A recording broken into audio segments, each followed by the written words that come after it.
So this is the computer as pretty much as received, except for the feet in the bottom, and I'll show you that.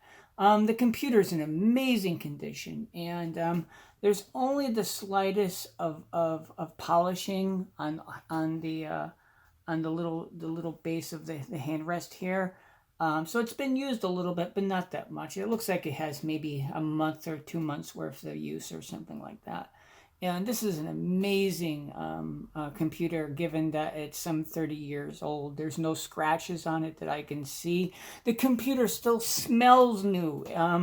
There's no fading or anything. There's no evidence of it ever being retrobrighted. The keyboard still feels as it did, both good and bad. None of the keys, including the clear key and the enter key, have any appreciable wear on them. Yeah, let's take a look at the back. So the back of the computer still looks really nice. The RCA plugs look nice and shiny. Even this kind of not very well plated RF out is seems okay. This buttons all look good. There's one little dirt spot here I didn't take off, but it looks pretty good. The cord is fine, and also there's no warping of the case or anything like that from heat. It's dead flat. On the bottom, the computer looks really good, and you notice that the feet, I don't have the original feet, and I've got to order some feet for this. Originally, these things had kind of plasticky feet. I remember them, they're kind of plasticky, and they've got like 2 rings going around the outside, I think. And they put them in, they put them on, and they pushed the pin through, and that expanded the little thing, and that's how they're supposed to stay on. But I guess they never did, so they glued them on. On this one, when I bought it, it didn't have feet, and I took some contacts and just temporarily glued this on so I could, mess around with it a little bit. And this won't show on the, once I get the real feet, or if I can ever find a real feet or appropriate feet, this won't show. And this little smudge was from the original feet, and I just don't want to use really strong solvent and stuff. Maybe if I scrubbed it with alcohol longer, maybe eventually this would get removed. But that's not from my meddling. That's actually from the original feet. And as you can see, the original seal is still here. The serial number looks good. There's a couple little minor scratches, like you might have put it on top of a pencil or something like that. Nothing major. I never knew what this whole knockout was for, but that's still there. The screws themselves look really good. And it doesn't look like they've ever been opened or tampered with or anything like that. On these computers, this is the RGB output, and right now I don't have any kind of RGB monitor, so I just have to run a composite. And but maybe for another video, if I can make another video. So this is one of the upgrades I got for it. This is called a CocoSDC. And so basically this is a floppy drive / hard drive emulator, and it allows you to plug in SD chip on this side here, and you could change, you could mount 4 virtual drives as far as I know, and switch between them here, and there's a little activity light here, and this is really cool. I'm glad that they made this for the Color Computer 3, and I really think these Color Computer 3s, as far as a retro computer, are underrated. Anyway, so this plugs into the Coco 3 cartridge port, and there's one switch in here. If you have a Dragon 64, you would change. Otherwise, you wouldn't want to change it. And there's 3 other switches in here that let you choose banks. Like you can put a cartridge or a ROM onto the flash memory on this, and switch between different flash memories and stuff. If you wanted a different like floppy drive emulator or something like that, or maybe even put a game on here. But you can put games on here as well, and those could be loaded and executed. There's ways to do that, and I'm not going to document that. The device itself is really interesting because you have a memory chip here, and then you have 2 complex logic devices here. And just to make sure, there's a little Atmel processor, basically an Arduino processor that does something or another. And I don't know if the source code for any of this is available. I don't know what you want to do with it other than what you do. The only thing I could think of so far, and there was one hard drive format that was used by one Coco emulator. I think it might have been a VHD or VKD or something. Not to be confused. I might be confusing this with the Dragon format and stuff. But this is a great device. It actually has a hole right here, and what it has that hole is for is so you could if you have an old FD 502 or something, you could slide this in and use it. But I was thinking to myself, well, what if you didn't have that? And they do have a case that you can download or buy. If you don't have a 3D printer, you can purchase it, and you know, again, it takes time to 3D print and stuff, and they make a few dollars, and that's fine. I like that they offer that for people who have a 3D printer. There's also a version up on Thingiverse, and I really liked the design because it was very simple and it works well. However, I wanted something that looked a little bit more like the old FD 502s.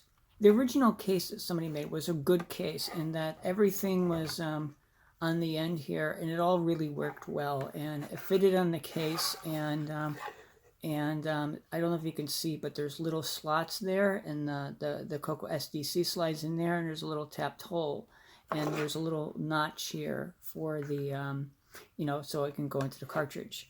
But what I wanted something that looked like the old FD 502 like I had, and so I came up with this. And so, firstly, to crush all your expectations, like Nerd Rage says, this is not an easy 3D print, because if you 3D print this, you need support material, and that support material should only go up to about here if you print it this way. Then you need something fine like a precision screwdriver to put to carefully push all the support material out of these holes and stuff. If your 3D printer does spans really well, that'd be great. And you probably don't need support material except for right here. But this does overhang, and I think you'll need support for this. But if your printer does spans well, you might not need support here. The way I printed it, this particular one is printed with ABS instead of enclosed, like an enclosed like chamber and stuff. And the print quality was pretty good, and I sanded it lightly and buffed it out lightly. And then, oddly, I took some comment and actually toned it down so it wasn't so shiny. You might be, as long as your computer doesn't get too warm and stuff, you might be able to get away with making this out of PLA, which is a lot easier to print. I don't think that this gets that warm and used, so you could probably use PLA. I wanted something really sturdy. Also, I came up with a little label that you could print out and put tape over, or kind of license protector or something. I printed mine out at Kinko's, oddly, and this one's got some stuff on it. But the only thing I changed Tandy to Handy, and I try to keep the same font, Euro style, with nice and bold. I try to put the colors. The fake metallic stuff might be a little too fine, really, to fool anyone. But maybe I'll upload a version of this that's a little coarser. There are some metallic papers that you can print. And if you brought that, I don't believe that Kinko's carries those papers, but if you can bring like a sheet of that metallic paper and maybe just not grab the colors in Photoshop and knock out the rest, then maybe maybe that would work out too. But I wanted it to look kind of original. So like the other case, and I also say the other case is a good design. And I'm going to link to that case. I'll put that first. And I really recommend you use the other case unless you're really a diehard, because the other case, it prints. It looks like it'll print well, and it won't be all this fuss and everything. So this is just for diehard people. And so like the original and stuff, the CocoSDC just slides into here like this, and then the cartridge slot protrudes. And on my case, I use 3mm screws, and so there's two holes, as you can see here, and you need to tap those with 3mm. I just did use the drill and stuff, and but anyway, then the little cap goes on the end like this, which is hard to do if you're looking through the camera, there, and then they can just be screwed in like this. I also added one more feature in mine. I put these little vents here, and While the cartridge doesn't run warm, any amount of air that you can get through the Color Computer 3, especially if you have a 512K memory upgrade, is good. Conceivably, you might get a little air through here. If you're doing a lot of writes on the SD chip, maybe it'll get a little warmer too. But you know, why not? You know, the main thing is the main reason why I made it look like this is, well, the appearance. The CocoSDC is made so that the flash chip goes in and out like this with a click, and the chip, remember, goes upside down, and this is the virtual drive change button. So if you need to change between drives, you know, you can flip between drive 0 and 1 and stuff. So I don't want to blow up this computer. I shut it off because there's no indicator lights to show whether it's on or off. I don't want to blow this out. So I pull the cord out, hold it in my hand. Anyway, the Coco-SDC just pops in there just like that. And the flash card just goes in like this. After I plug it in, I could just turn the computer on. And the SDC actually just did a seek on it, more or less a virtual seek. I thought it would be fun to see how long it takes to boot this thing up. Ready? 1, 2, 3, go. 1,000, 2, 1,000. And also, it was probably a little bit the Coco-SDC that slowed it down too. But I wish my cell phone booted in less time than that. I mean, from a cold boot. First of all, I want to apologize about the video quality. Right now, there's nothing I could do about that. There's hacks to use to take the RGB from the RGB port at the bottom of the computer, mix it with the composite to get a timing signal, and then it has text as clear as a bell. You need what's called a SCART box, and I've got to purchase one of those. I don't have one yet. And anyway, so you can see it has the banner up here, and once again, I'm really sorry about the text. And when I got the Coco-SDC, I took some disk images, and I put some disk images, DSKs, on the SD chip. I put it in there, put it in the computer, boot it up just like it did, and I typed in dir, and there's nothing. And now what's going on here? The thing I didn't know, well, I knew that the images had to be mounted, but how do I mount the images? Well, there was another thing. As I was reading the manual, I mistook the dash for an EM dash in the text. But what you do is you type in dir minus, and you can see I have all the images, these images on here. And you could pick one out, like I'll pick a map one, and basically you're mapping. They use a drive command and stuff. Mount would have been cool too, or map. I like mount actually, but we'll type in drive, and we tell which drive you want to use. In this case, drive 0, comma, and then we use we'll pick out this OS9 sys. DSK is the standard format, like so. And now we could type. So unfortunately, I'm on a 32 column screen, and anyway, so once I put up OS9, unfortunately I have 56K memory left. That's not much. That's hardly any at all comparing to OS9 takes at least an 8K block out of every 64K address space. That's what the Gimme chip does. And these things can hypothetically be expanded, or OS9 could be expanded to quite a few megs, but 512K was the standard upgrade. Unfortunately, I don't remember if the memory upgrade originally came with a manual, but I printed this one out, and it's available online, and the online version is very, it's in color, it looks pretty good. So it goes through, and it says here, and this is one of the things that drew me to this, is that they say that this is almost operates about half the temperature, 87.4 versus 166.8. So that, for me, that's a big selling point and stuff for this upgrade. And it was tested with a 6809, not a 6309. And actually, they were actually running a mem test while it did it. And it goes on to put its virtues. And it has installation. There's no pictures showing locations. As far as I know, some of the Coco motherboards varied a little bit and stuff as where the capacitors are. So that's actually okay that there's not many pictures. Here's a they have an available memory test program. So this brings us to the elephant in the room. Except for the feet and this little smudge here, which will probably come off. This is a museum-grade computer. It's nearly new.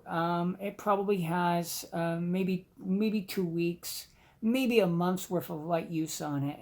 And about 32 years ago, I had to leave behind a computer like this that had so much more wear on it than this did. And so it's 30 years old and it still smells new. And the thing is, am I going to use it? Well, yes, I'm going to use it. And if I'm going to use it, I thought the capacitor should be replaced. But I was talking to the Nitrous OS9 / Color Computer 3 forum on Facebook. I was chatting with them, and it seems to be a good group. And they said, most of them said that most of the capacitors in these computers are pretty good. And up until this point, very few of them have gone bad. And so I was going to just replace all the capacitors. But as it stands now, I'll probably inspect them. The hard part is this. Underneath this sticker, there's a screw. There's a warranty screw. Obviously, this is a 30-year-old computer. I think it's out of warranty now. It's hard to open this up. It's like 30 years old, you know? And anyway, let's give it a shot. And if I can find the screw hole, there it is right there. So, oh, this is hard. There we go. And actually, my screwdriver is not long enough to reach. I'll have to get another one. Well, as it turns out, there's no screw under there. And I thought there would have been one under here.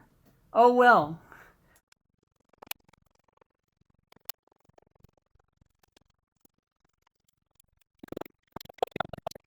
You could see the length difference in the screws. As far as I know, the longer one's going back. Here's where the other one was. Here's the other one right there. Oh well. I photographed this sticker, so there are 6 screws, and all 4 of the front ones are short, and then there's 2 long ones for the back.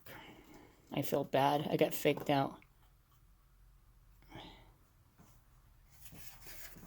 At some point, I'm going to draw this in Rhino 3D. I don't know how much internal stuff I'll do, but I'll definitely do the external stuff. According to the instructions, we're to remove these 4 RAM chips right here, and then there's a capacitor here, which is 65 and 66. So there's one ceramic disc capacitor up here and one ceramic disc capacitor down here. And on this particular computer, of course, you have to check your instructions in your computer to make sure that you're doing the right thing. Also, this is one of those things that you do at your own risk kind of thing. And these are vintage computers. They're cantankerous anyhow. Anything could go wrong. A little bit of static could easily ruin this. I don't have a static wrist strap, but in this case, I'm at least going to touch and be at one with this, which will probably cause a little bit of corrosion. But being at one, I'm not going to move around much. And being at one with the computer, I'm going to touch a few little ground things. And you have to be careful. Like, even this capacitor and stuff could have enough of charge to give you a big hit, These aren't as bad as switching power supplies, but you never know. Like I said, I've got another, actually being at one with the computer, I have a chip puller in storage, but unfortunately that I don't have. So I'm just going to gently coax this up a little bit. I might even bend this tool. I don't really want to mess these up. These are supposed to be some kind of unique, very unique, rare RAM chips. There's one out. When I'm doing this, you can see there's traces under here, and unfortunately this tool will fit in here. So if I really push this down far, it could take out a trace, and I don't want to do that. It says here in the manual that C66 is located above a memory chip I, and the other one is below one of the bottom memory chips. So that helps a little bit. That's a nice little hint. So here we go. And this one's pretty tight to this chip here. Interesting. I tried turning it to, plus I'm pretty far away from it, so you can get a good look. And there's one.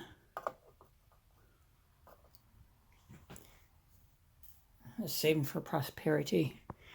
And unfortunately, this capacitor is laying down pretty much. I don't know if I should dare to move it after so many years. You know, I don't want to pull the bottom out of the thing. And so that should be it, except for inserting the RAM. I'm going to be at one with the computer once again. And so these pins drop in here like this. And making sure you get lined up this time, Brenda. And give it one more visual inspection. If you can, you know, make sure that I'm trying not to touch any pins on this. And it seemed to go in pretty well. I'm going to do one little check to make sure the keyboard connector is plugged in. Make sure this is plugged in. And, well, it looks pretty good. I like that this is shiny like this. Generally, for the next person who gets this, I'm going to take one little drop of transmission fluid. And I got this idea, basically, in lieu of sewing machine oil, I use transmission fluid. I got the idea from a typewriter forum. And it works really good, and it doesn't really gel up or anything. It's really good. Professional typewriter restorers use it. And so I've got one little spot of oil. And I could just kind of rub this on here. And you'll never see this, except for it will probably keep this from rusting. I'm placing the cover back on. And there's 6 screws. I'm going to find the 2 longest ones. And I'm going to find what is the back of the computer. And I'll drop those in the back. You know, this is kind of unfortunate that I have one extra hole here through this paper. The story is that way back when I had, just 30 years ago when I had my other computer, I accidentally swapped these 2 screws. And I was so worried about swapping these 2 screws that I didn't notice that there was actually a post to hold the keyboard up here. So don't poke this thing through. It's the lower one. My other computer had a different label on it too. So that's my defense anyhow. And so the rest of the screws are all the same size. So just drop those in these locations. And when you're putting in these screws, you could take the screw. If you listen, you can hear how it's threaded. So you can just kind of get it back into the same threads it came in. And don't sock them down too much. Like this one. Hear the clicking?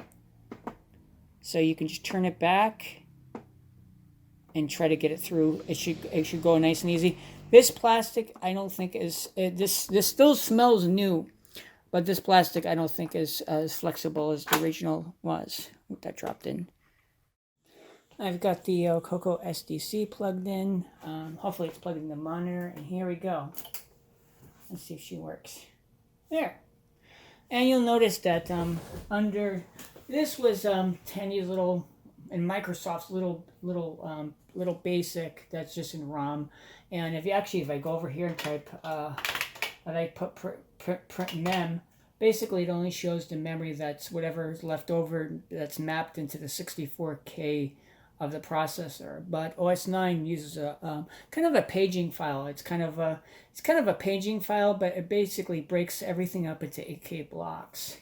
Anyway, let's try this under OS9. We can put drive 0, and actually, unfortunately, I gotta do a dir minus.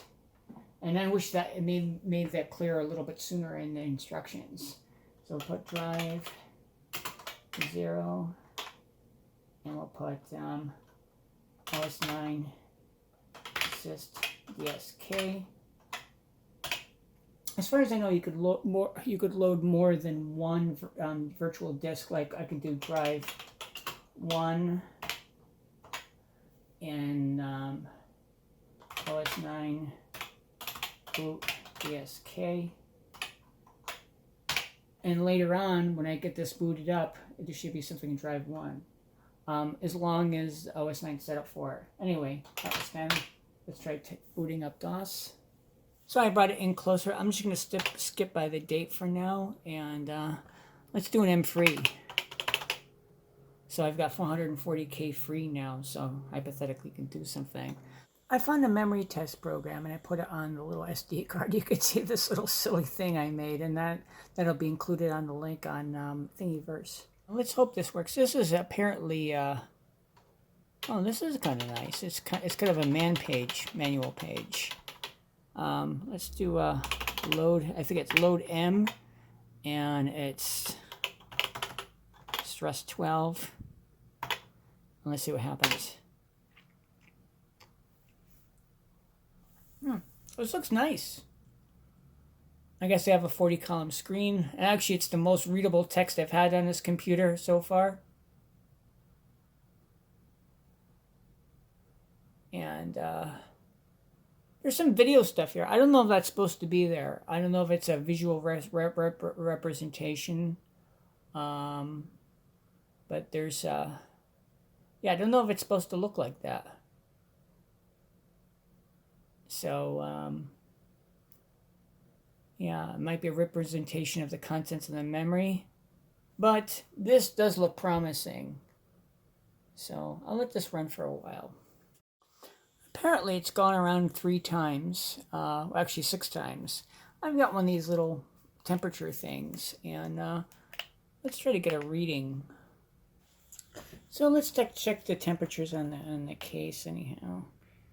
And so it's a little over 80 degrees in here, and we're getting like 104, 105 for the plastics and stuff.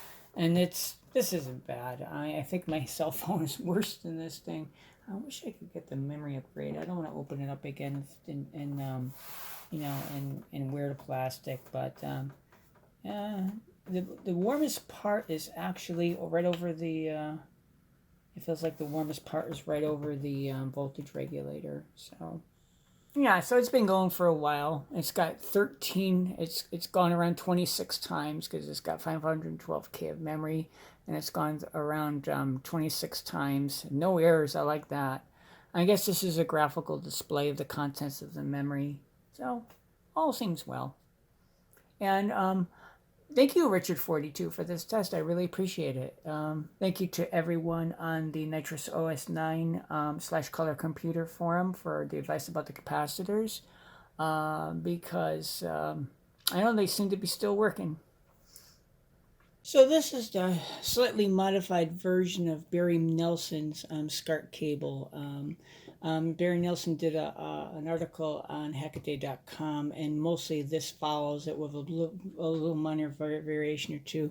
But anyway, this is let's make sure this is in focus. This is a SCART connector, and this is one strange connector. And anyway, it's handy.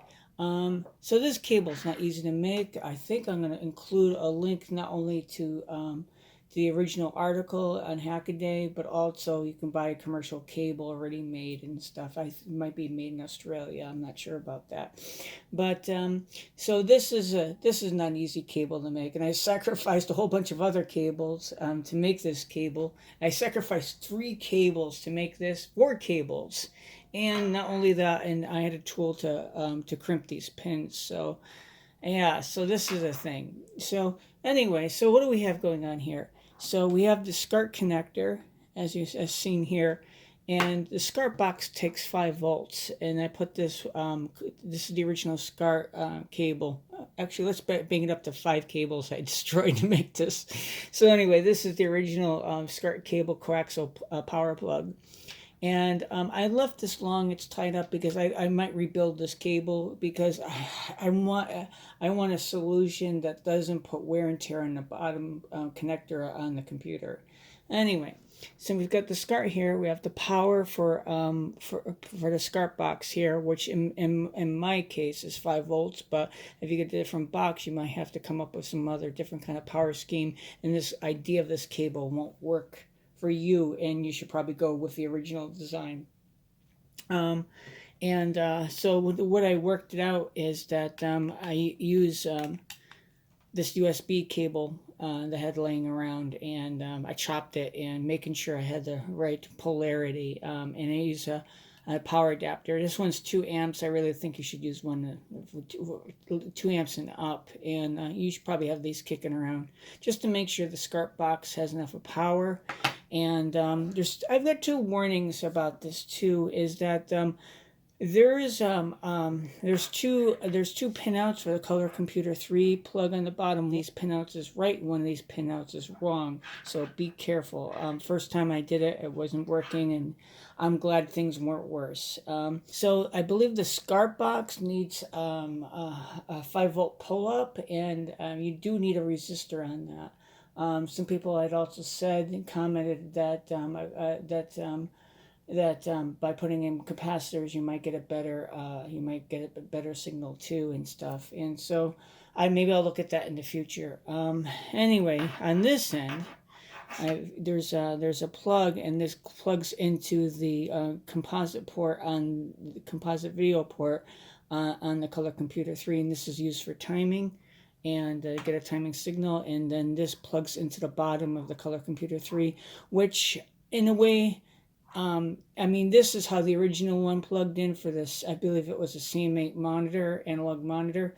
But at the same time, I don't like plugging and unplugging this thing constantly. As a matter of fact, you really need a pair of needle nose pliers to yank this thing out.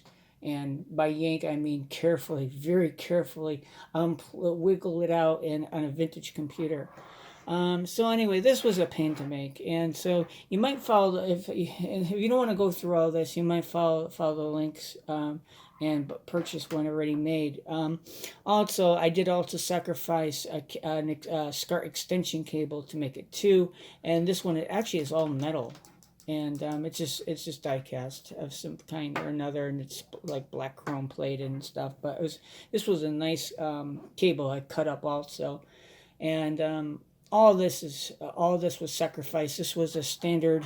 This was actually, up until this point, this was a standard VGA cable, and this had shielded pairs, just like this, the original SCART and everything. On the back of the monitor, I have this SCART conversion box, and this is actually a European thing mostly, and I believe the connector is French. Well, the idea is that we've got a whole bunch of pins, and it's kind of strange. It's like a Centronics parallel port plug, but it's got kind of a blades instead of pins. So it's kind of unusual. But the idea, it's kind of cool. What it did is that you can put audio, S-video, and I believe, and composite video on this. And this box will actually kind of more or less kind of reformat this and put out an HDMI signal, and it does fairly well. This particular box seems to work well with my Color Computer 3.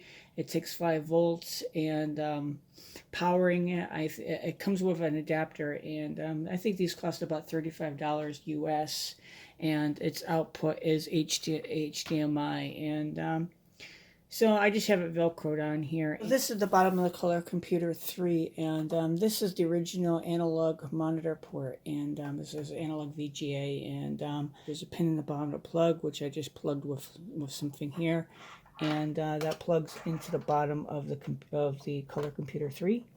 And I got cheap pins when I did this, a pin kit, and which is crimped with one of these crimpers, and this is a good crimper, and this one is it's Weiss. This is a Weiss crimper, micro crimper, and it's ratchet. This is a great crimper. Unfortunately, I got some cheap pins, and so if you're going to make a cable, you probably need something like this, or you're going to have to sacrifice something, or you can just use a piece of ribbon cable like the original CM8 monitor did.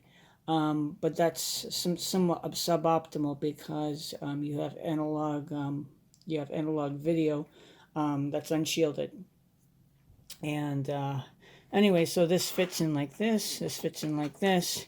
And at this point, I'll also point out there's a spot here for, it looks like there's 2 screw bosses right here. And I think this could be tapped out to 2.5 millimeter or 3 millimeter. maybe 3mm, I'm not sure. These could be tapped out, and a box could be placed here with the hopes that you can run a cable from here and maybe run a plug here. And I'm working on a 3D printed thing, and it's kind of tight because what I was thinking of doing was using a DB9, and if I use a DB9, we're running out of room here, and so it's just, we're going by just the graces of the feet, in other words. So we're running out of room. But what I wanted is to put a box here so that the box takes the wear and the plug takes the wear instead of constantly plugging and unplugging this. And every time I plug this in, I've got to take something and push the pins in, because that's the kind of connectors that I bought, the quality of them. Also, it takes a composite sync signal, and it's easy to get this wrong, but and put it into the RF, it won't work. If you put it in audio, it won't work. So you got to put it into video to make it work. And this particular connector is a bad connector for doing this, because it really has a death grip on the jack, and so it looks like a nice connector, but it's too much. It's just really, I'm sure I'm just grinding the plating off every time I do it. And so this is the video you're greeted with, and it's acceptable. It's pretty good. Is it perfect? No, it's just a little bit soft. So I'm gonna have a little fun with Basic 09 and OS9. It's kind of an OS9 nested doll. This is gonna be fun. I'm gonna start Basic 09. It's loaded. I'm gonna make a test procedure. And this is not going to have much in it, and we can see we've got something named test with 32 byte process size, which is probably the string name. I don't know why it's the data size, maybe, who knows, I'm not going to speculate. Anyway, and I can go over here on it to hit clear, and I go over here and do a process, see what process are running, and we've got two shells, one here and one here, with Basic 09 running. And from here, I can type a dir command from here, and it forks kind of a temporary thing, a command, and executes it. But I'm still in the basic program, and but there was a mnemonic that you could. I think it'll work with the command shell, but this is more fun. You just type curly braces, which basically makes a shell. And it forks another shell. We go over here and do process again, and we can see we have 3 shells now, as well as the process command at the bottom, and Basic 09, which is actually, it's probably sleeping right now, I guess. And you could do stuff. You can do CHD. Actually, we'll go over here. So we have CHD sys, and I moved over to sys, and so now let's start Basic 09 inside this shell. And let's see, test 2, right? And we'll quit out of this, right? And so we got test 2. Now what do we have going? And it's starting to grow. Okay. And from here, let's start another shell. I think this will work. I think it's shell. Okay, we started another shell. What do we have going now? We better check the memory. It's 312K. There's a way to put 2 megabytes of memory in one of these systems by replacing the gimme chip. Anyway, let's soldier on. So I'm in basic. Actually, I was in the shell. I started basic. I started another shell inside of that. Started basic. Started another shell of that. That's where I am. And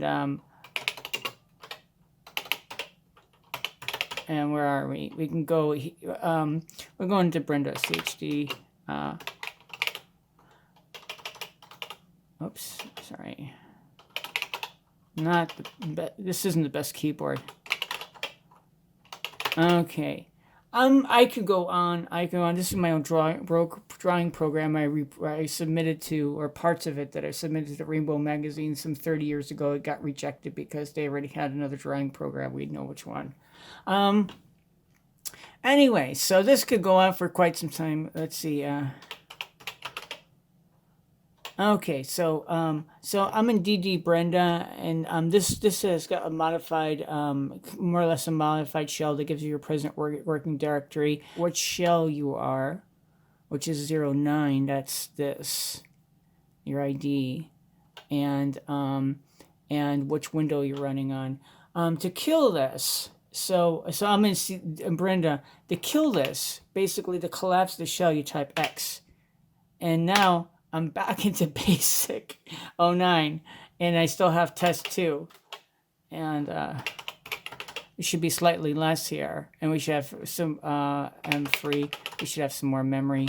How much did we have before? I can't scroll the screen up, but let's leave basic 09, and now we're back. Let's go over this window, and we do process. And it's finally getting smaller, and we could do X from, and I don't want to do this from this window. This will lock up this shell. Once you get down to the bottom of the stack, it'll lock it up. X was usually to execute a process and terminate the process you're in, as far as I remember. It's been a long time, but I can X from here. Now I'm back in basic with my original test. Remember that? So I process again. And now we're down to just really almost what we started, and our memory should be returning. We're up to 352K, and we could type buy again, and when we have we could display 07 to clear out the screen, or I could type my command gen little thing called clear, and okay, so this was one of the things that was fun about Microware OS9. This is one of the reasons why I miss it. In addition to Barry Nelson, who came up with the cable design, 2 other people, Mark and David from the OS9 and Color Computer forum on Facebook, helped me with the cable and pointed out certain things. Thank you both very much, and thanks for everyone on the forum. And I think this is going to be it for this video.